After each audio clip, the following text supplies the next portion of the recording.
If you guys want any cheap MSP, PSN codes or cheap game codes, make sure you go over to g2a.com and use discount code B87 to get 3% off your total order.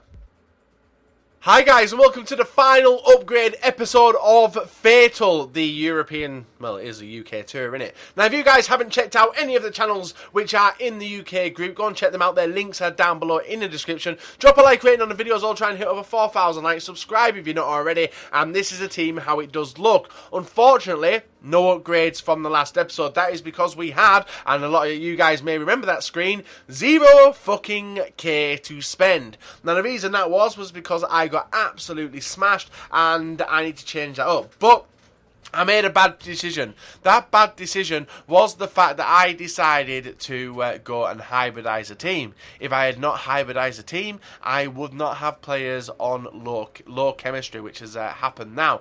But we are looking quite good, sort of. Not really. We have the same team than earlier on before, and we've got 2 online games today to try and get the final part of the team upgraded. So obviously we are stuck with 2 silver players for the final tournament. Hopefully someone else has a team like that as well, and we can end up playing them. So let's get into the first online single match, guys, and see how we do in the first game of F8TAL.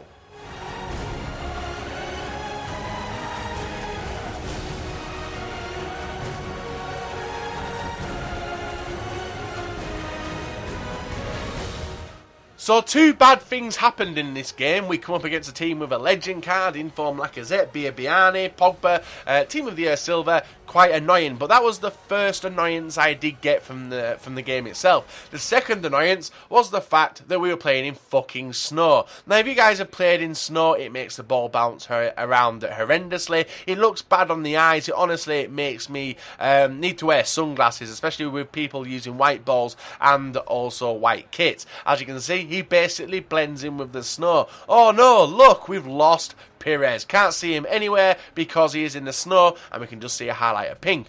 But thankfully we were able to get one more bite at the cherry.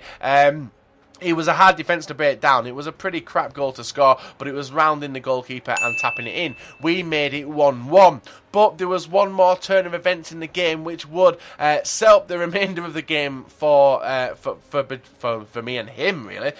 Because this rash challenge in the back of one of my players did earn him a straight red card. Now, if that was real life, he would have got a straight red card, and obviously everyone would have been fighting with him, but a straight red card nonetheless. And then he continued to play. He didn't make any changes to his team. He didn't do anything else. He played on until this moment, which was a couple of minutes later, and he just decided to rage quit. So he gave us 30k in the bank plus 10k for the Suarez goal.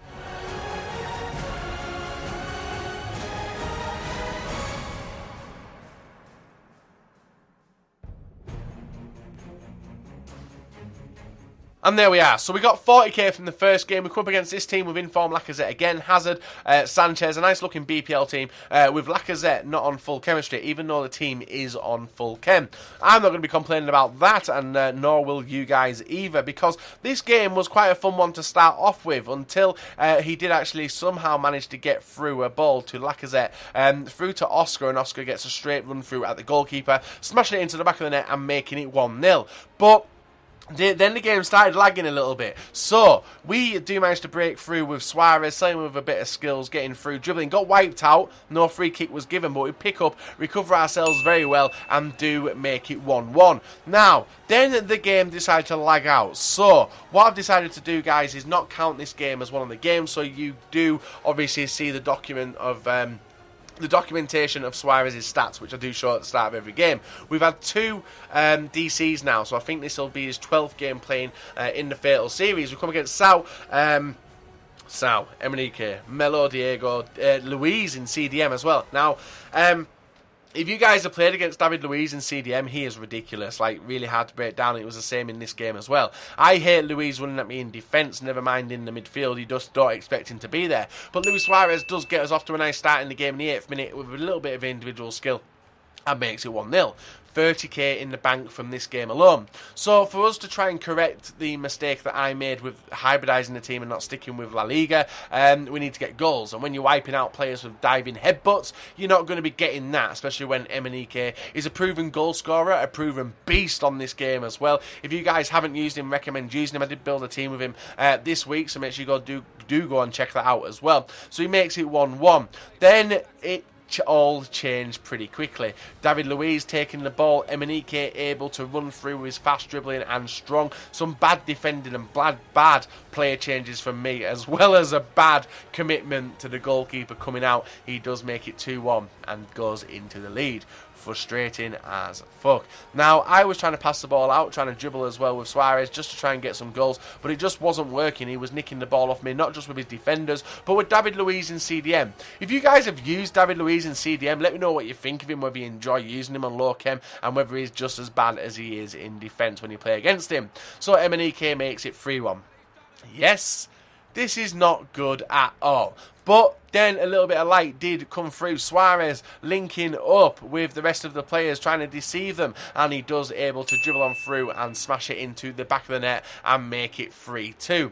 It then got a little bit better as well, because we were looking to push this guy to extra time, and the only way to do that was to score another goal. Luis Suarez from the wing, bouncing the ball to Bonilla. We rattle the post, and somehow the ball goes out for a throw-in. But the panic was not over from him.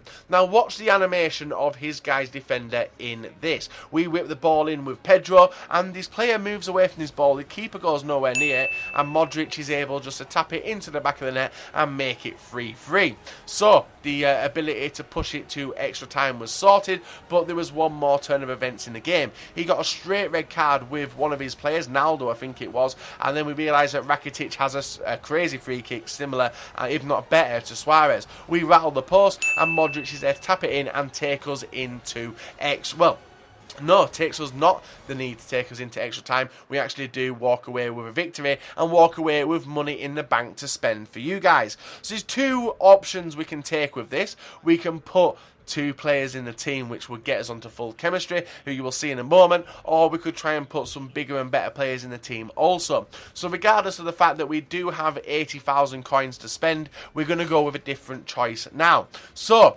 on choice 1, as you can see on the screen, we have Vertonghen in the centre back position and Pereira in the right back position. This would get us full chemistry. Or we can go with Mangala and Zabaleta. Zabaleta getting a link to Zuccolini, who we are leaving in the team, and also a strong link to Mangala as well. So it only leaves, I think, one player which isn't on full chemistry, which would be Zuccolini on 6. But anyway, it's up to you. Choice 1 for Vertonghen, choice 2 for Mangala and Zabaleta. Let me know in the comment section below, guys. And remember, we'll be back on Tuesday or Wednesday for the tournament style of this tournament.